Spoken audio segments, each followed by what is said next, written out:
We're beginning Chapter 8, Mohomed Atta, Cyber Terrorist. After their non-stop 3-day Key West bash, the revelers headed back to Northport in Atta's rented white Grand Am.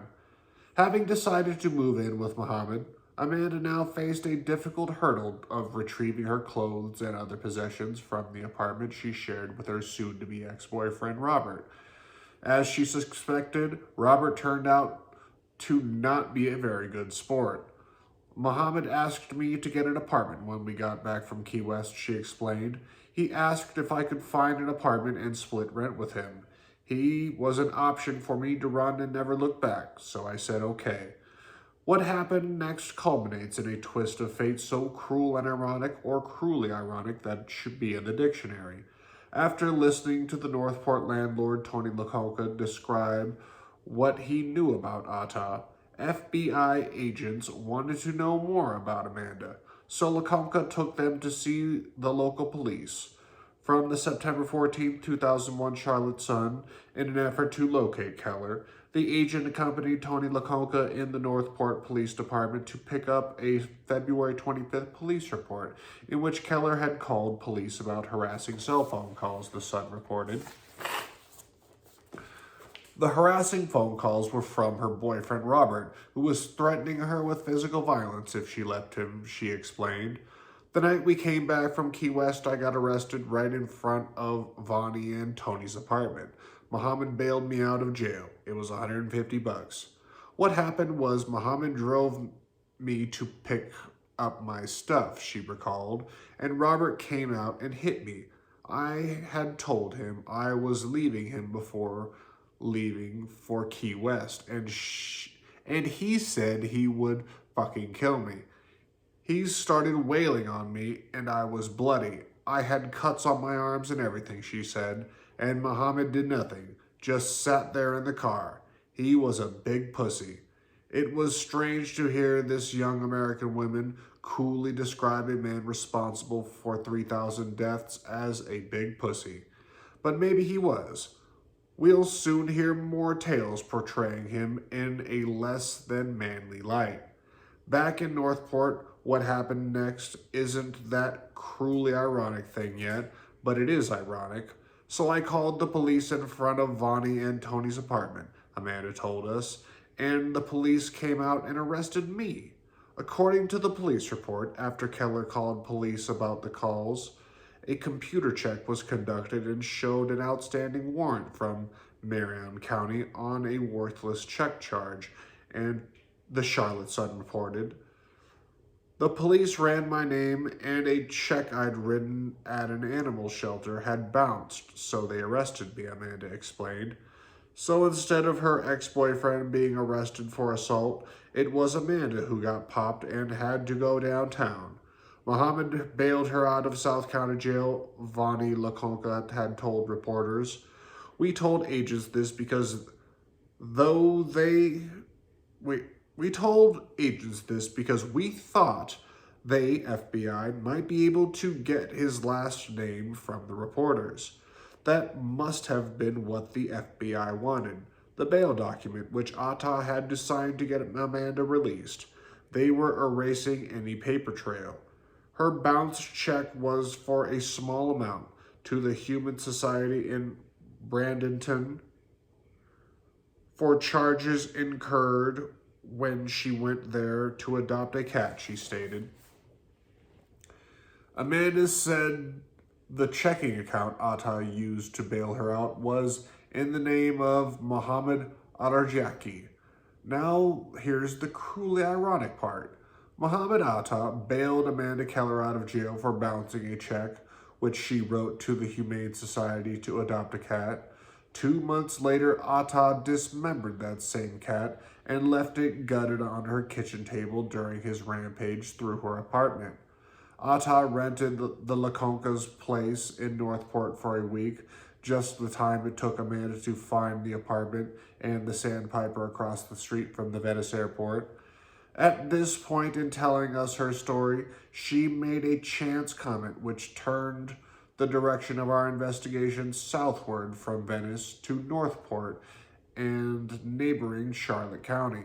Amanda had helped Atta move to the Lakonka's rental house from the house where Atta and 6 other men were being evicted, both in Northport, she said, but something about where Atta had been living didn't add up. The house was huge inside, Amanda said.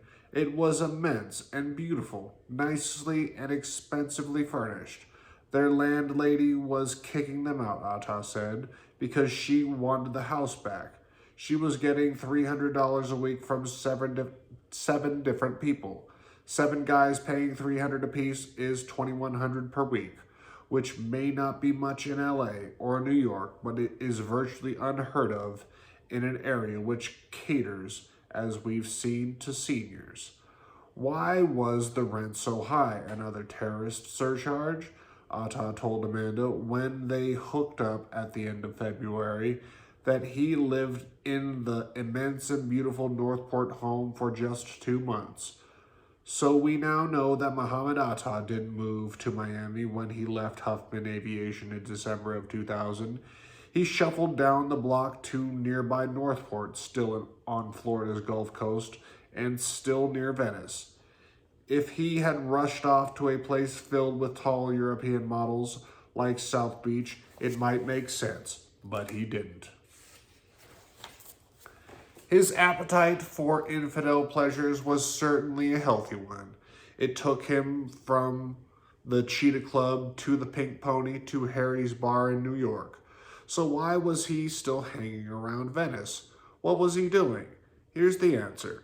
Mohomed Atta was going to flight school at the Charlotte County Airport, just a short drive from the immense and beautiful Northport home he was renting. And once again, we have a local official to thank for knowing about it. Sheriff, suspected terrorist, may have lived in Charlotte County, was the headline of the September 21st story. Sheriff Clement told the Charlotte Sun-Herald that Atta had lived in the area and attended a flight school at Charlotte County Airport, the paper reported. Clement told reporter Christy Arnold that the sheriff's office had forwarded several tips to the FBI about Atta, who used an alias in Charlotte County, but he would not discuss specifics. Gathered intelligence and a recently obtained email containing a photo of a dead child may link suspected terrorist Mohomed Atta to Charlotte County in Punta Gorda, said Sheriff William E. Clement. It gives me a bit of chill knowing that they were here. Atta may have, at one time, resided in the Punta Gorda area and may have attended flying lessons at Charlotte County Airport. It looks like some of the terrorists were here and then went to Venice, Clement told reporters. Whoa, how could Atta have been in Charlotte County before moving to Venice, supposedly his first residence in the U.S.? The local reporters understood the significance of the revelation. They asked the FBI to confirm or dispel reports about terrorist sightings in Charlotte County. The FBI's non-response was, as usual, non-instructive.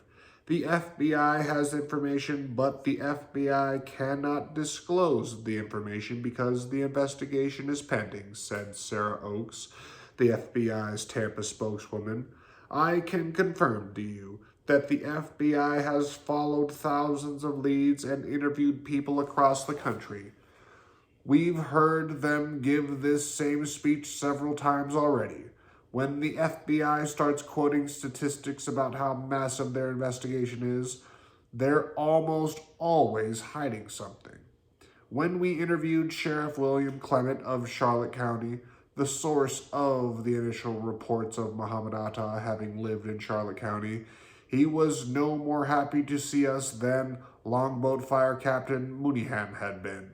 Apparently, there had been some serious thought given, locally, to the proposition that instead of talking about Mohomed Atta having lived in his jurisdiction, the sheriff should have kept his mouth shut.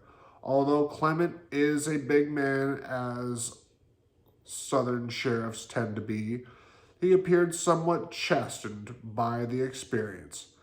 But real Americans won't be silenced. so he matter-of-factly confirmed to us that Atta had been in Putna Gorda in the spring. The reports had it right. Terrorist ringleader Mohomed Atta had been living under an alias in rural Charlotte County, just south of Venice on Florida's Gulf Coast. That's a geographical description of Northport. The sheriff said right after the attack he began receiving phone calls from local business owners in Punta Gorda, Charlotte County's only town, who recognized Atta from his photograph in the newspaper. Soon he had learned enough to tell reporters that Atta had been in flight training at the Charlotte County Airport. The owners of the flight school at the Charlotte County Airport denied it, including Dave Byers, owner of Professional Aviation, where Atta was suspected of attending.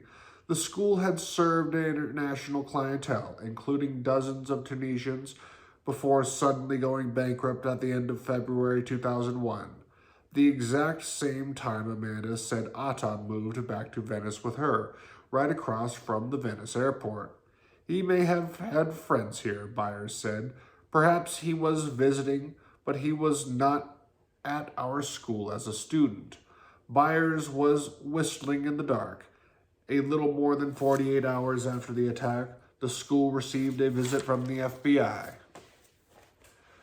The FBI agents seized records from a financially troubled flight school at the Charlotte County Airport, Professional Aviation, that recruited students from Tunisia and went out of business in the spring of 2001. After tipsters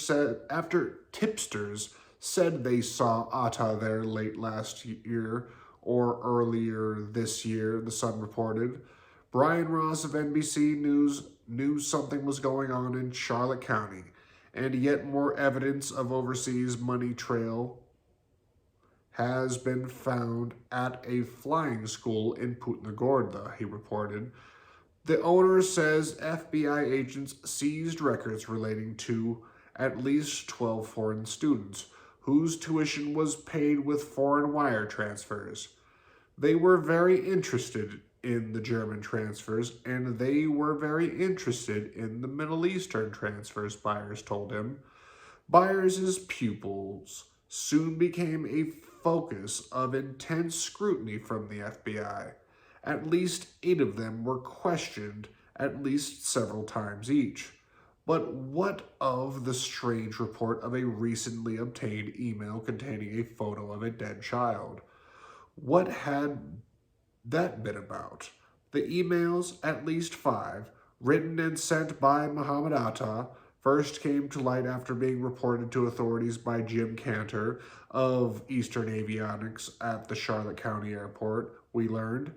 Cantor had corresponded by email with Atta, who purchased some pilot gear from the firm. Another employee told local reporters they received emails from Atta containing Arabic writing with references to Allah. Cantor turned the emails into the police. The sheriff said he thought the email was a political article written in both Arabic and English. He said it showed a photo of a dead child killed in a riot in the Middle East. He would not elaborate, the Sun-Herald reported. The sheriff told reporters that the names of the email list of some 40 individuals would be the focus of intense scrutiny from the FBI. He was careful to point out to us that, for the record, his local law enforcement agency investigation had ended when they turned over the emails to the FBI. Later, we came into possession of Atta's email correspondence from a source close to the case and immediately discovered that the name of Atta's email list should receive intense scrutiny. Some of them worked for U.S. defense contractors. The email addresses of several of the names of Atta's terrorist E-list appear to have been, or still are, employees of U.S. defense contractors. One name on Atta's email list, for example, apparently works at a Canadian company called Virtual Prototypes. The firm website says the company helped prototype the avionics instruments in the F-15 fighter jet, the F-22 Raptor, the B-2 bomber, and the Apache longbow. Another address on the list, Paradise has a price at hotmail.com, may be that of a female suicide bomber in Chechnya. The correspondence contains information of a relatively mundane socio-political nature.